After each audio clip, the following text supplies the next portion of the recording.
Good afternoon. I nearly forgot there. It is, of course, after midday, and it's June, so it's obviously raining, and the sun is out as well. It's actually been a downpour all morning. This is the first nice bit of sun that's come, even though it's still raining. So I'm making a dash for the station. I'm supposed to be getting on the train and going all the way to Aldgate, or Tower Hill and beyond, to go to do some filming at the TROXY, which is where I shall be next. Welcome to another episode of Toby Stupid Vlog.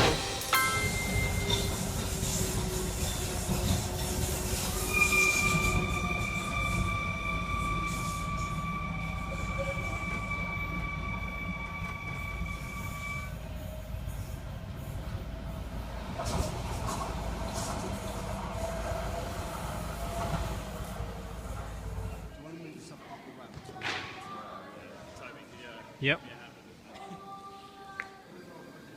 So this is the TROXY in East London. Beautiful Art Deco 1930s.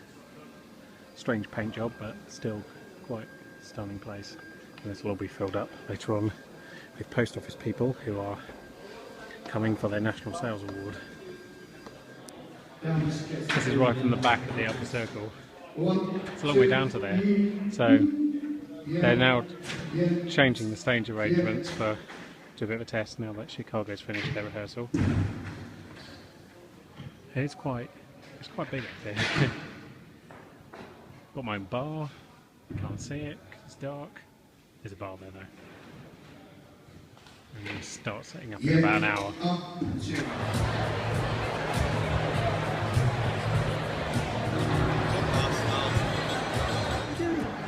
You're too dark anyway. You're blue and white. That's racist. Yeah, you're blue Aberdeen. Are you videoing me? Yeah. What do you think of my new haircut? I've deliberately cropped it out. Please crop it Well, out, mate. I think that's what the hairdresser did. Yeah. We're just waiting on the things. Clean up first. We're in Kew Gardens. This is the barefoot walk, which is one of the new features for Plantasia. Ow, they're wood chips are not very comfy to walk on. That's what I've discovered.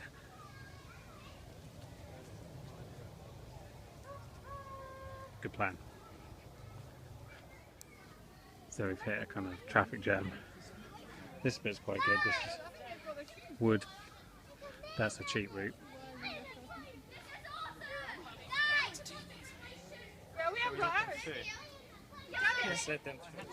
So this is where the barefoot walk comes out, right by Queen Charlotte's cottage, and then they built this foot washing contraption to deal with it. It actually crosses the path in the middle of the in the wood by the kiln. It's quite long. Worth doing. Happy Monday. Yeah, it is. I had to genuinely think about that for a moment. Yeah, you missed. Sorry about this. We talked a bit about what I film and what I don't. You missed a bit of fun yesterday. We went into Kew. I filmed a bit of that, didn't I? The barefoot walk, and then we came back here, made pizzas, which was awesome, always, because pizza making is fantastic. And then me and Crystal went for a bit of an evening walk. The reason being, and we did this last year actually, but the main reason being this year is we've signed up in September to do the Shine walking marathon, nighttime walking marathon, I should say. Late September, we go into London, and about 10 o'clock at night we start walking, and we walk 26.2 miles, and it takes about 8.5, 9 hours. And yeah, and then we go home and probably collapse because we won't have slept. So that's a Saturday night in late September, and it occurred to us that last time I walked that far, I was 17, and that's obviously half a lifetime ago, and that was the only time I've ever walked that far. And since probably the furthest I've walked in a day since is probably about 17 miles, which is still nearly 10 miles short of what we have to do. So we need to do some training, and so that's what we're going to do. We're going to do a bit more walking in the evening when the weather's nice, and hopefully this will also help us for Switzerland, which is in 3 weeks on Thursday. Wow. Yeah, so there we go. So that's what's happening. And obviously, the usual rules apply. I should be in Vauxhall a couple of days later this week. I have a board meeting on Thursday, and if the weather's nice, then we should go out. So today for lunch we're having kimchi fried rice, which involves sautéing some kimchi, which you can buy from your local Asian supermarket, which is pickled cabbage, pretty much, with chilli, and some onions and some garlic in some olive oil there. And then you add some rice, it's pretty straightforward, and an egg, and some spring onions. And ta-da, it is done. For the record, kimchi fried rice is one of the most delicious things ever. But that's primarily because kimchi is amazing, because cabbage essentially decomposing in chili is it shouldn't be as amazing as it is. Anyway, I've been informed by a friend of mine that you can also get a kimchi burger. There's one at Hawksmoor, and that sounds beyond amazing, so that is the next mission. Also, now I'm out of kimchi, so that's where I'm going. I've also got to get some puff pastry, but you know, priority is kimchi first, everything else second. Last week we talked about vlogger honesty. This week I want to talk about culinary instincts. Yes, this is turning into a right little Toby's corner, isn't it? So culinary instincts, by that I mean the ability to be able to follow your instincts without needing a recipe, to know whether something needs more or less of whatever. Now, one of the main reasons people don't cook or say they're a bad cook is because they're terrified of what might happen if they do something. And the only way to be sure that something terrible will happen is to try it. And what comes with that, what comes with, you know, making things that aren't quite as good as you'd hoped or what have you, is you learn whether something needs more or less of something, and you slowly sort of tune your instincts in to what makes something tasty. And ultimately it's about developing your palate, like all culinary things and all alcohol tastings and what have you. You learn what you like and what you don't, and you learn the nuances, like what makes something taste a tiny bit different. So you can train your culinary instincts. It's not something you're born with. In fact, it's probably something no one's born with. And you can slowly, over time, develop the ability to be able to say, oh, that needs a pinch of salt, a pinch of sugar, whatever. The point is, everyone can be a good cook. That is the reality of it. All it takes is trial and error. Lots of it. And until you get to a point where you're comfortable and you just kind of know whether something's good or bad. And the other most critical thing is, taste things as you're going along.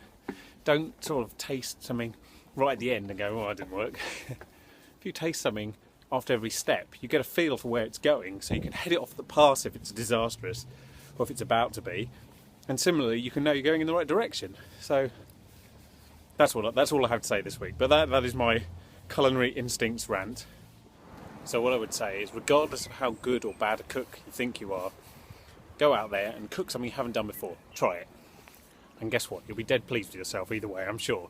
Because even if it's just a case of, well, that wasn't anywhere near as bad as I expected, you'll be quite chuffed. And, you know, the more you do, the better you'll get. Happy Tuesday. So it's a beautiful morning, so I'm going to nip into Kew. I've just done a lot of reading of board papers whilst I was waiting for my computer to charge. Now that is charged, going into Kew for an hour or so, into the gardens, do a bit of work there, come back and have some lunch. That is the plan. And then this evening, hopefully, we'll continue our marathon training with another walk. If the weather holds, it should do. This time through Chiswick and back round. So pretty much every month I have the same thought, which is, what if I get bored of Kew Gardens? Yeah, it's not going to happen. I even think that like 100 metres before I get to the gates, and then I get inside and I think, yeah, no, it's not happening. It's hard to be bored of nature when it's this beautiful and the weather's this good.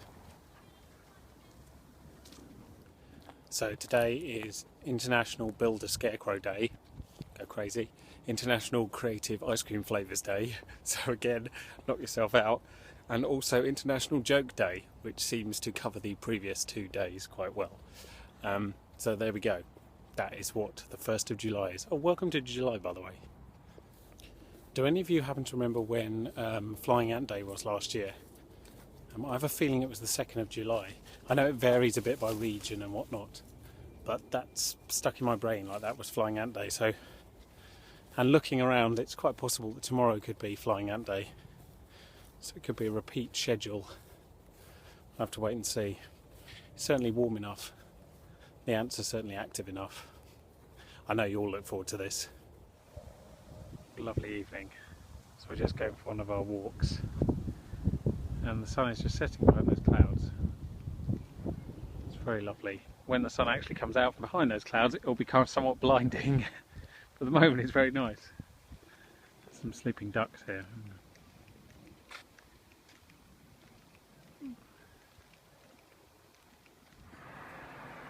The sun is still setting. It's setting ever so slowly on the horizon there. We're just back round. We've been through Chiswick and we've just come back over Barnes Bridge. We're just going through Barnes and then Mortlake, and then we'll be back. Good morning. So I'm off to Vauxhall again.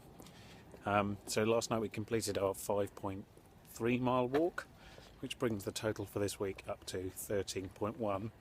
We've done a half marathon in training for our marathon. Still a long way to go.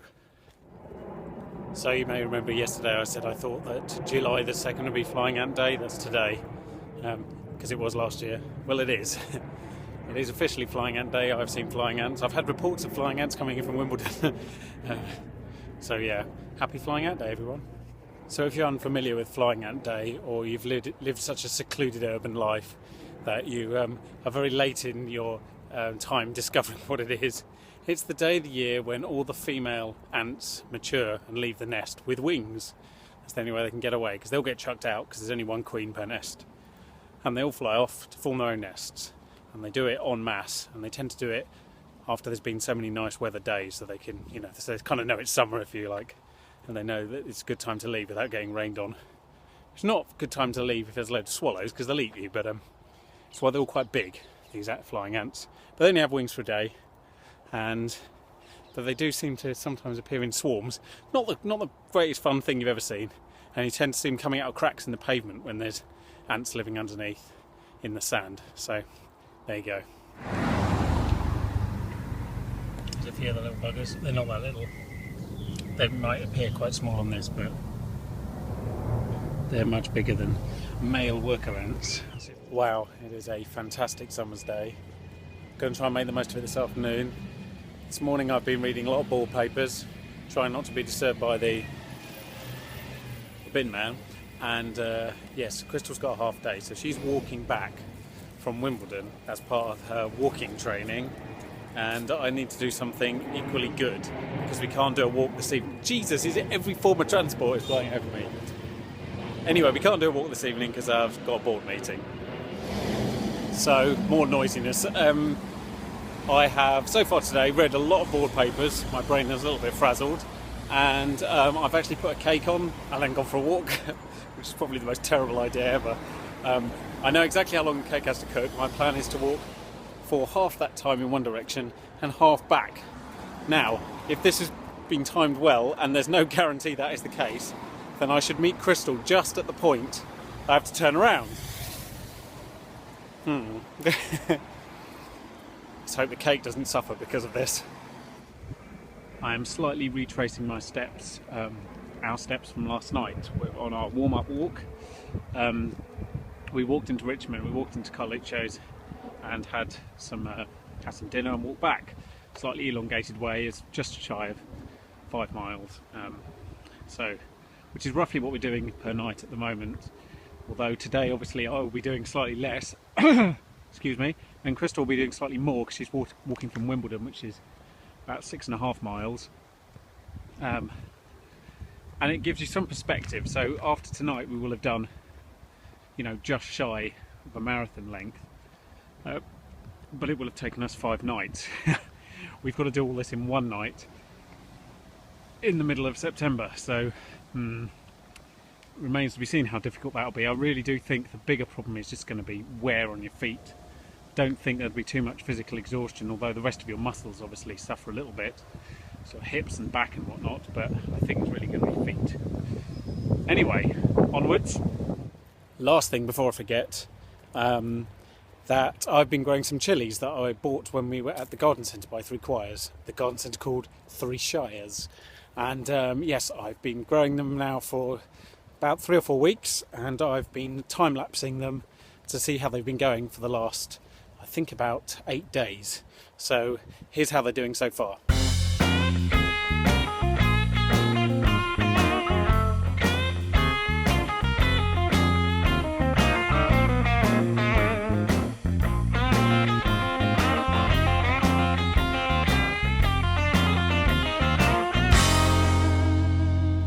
I think I've mentioned before that this cemetery is managed by Hammersmith and Fulham, despite the fact it's in Richmond. And I particularly like their slogan of putting residents first. If you consider all the residents of Hammersmith and Fulham that they're putting first here are actually dead. But, you know, it's nice that they try. Happy Friday. So it's another beautiful day, although the next few days don't look like they're going to be. They're a bit changeable, so our walking schedule might be slightly interrupted. We're going to make the most of it today by going to work. And at some point, although probably in the next vlog, there'll be the return of our phantom ukuleleist.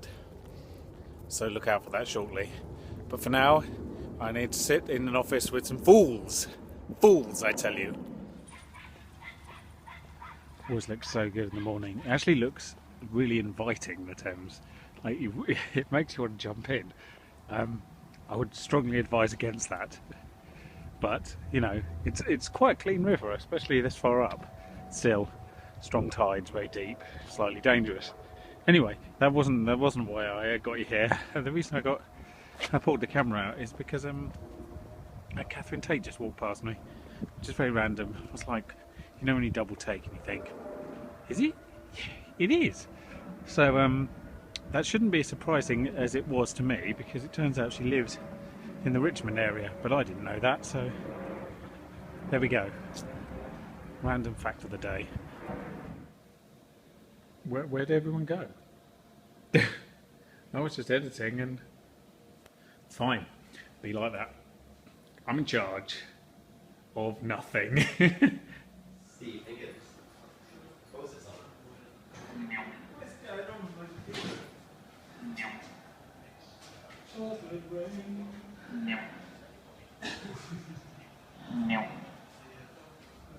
Weird. So that's the kind of weird noise that Steve leaves playing on his computer whilst he goes to the toilet. That's Steve saying kneel fast, sporadically, for minutes on end. What more could you want? Anyway, so it's still a lovely evening, which is slightly unfortunate because it means I've now had to walk past at least 5 different people having a barbecue because they're aware that it's going to go to crap tomorrow. So that's frustrating. But anyway, it's after 6 o'clock on a Friday, so technically it is the Sabbath. So I'm going to go home and bread some pork. So thanks for watching. If you enjoyed it, then please subscribe or click the little thumbs button, or both. And you should tune into next week's vlog for the following reasons.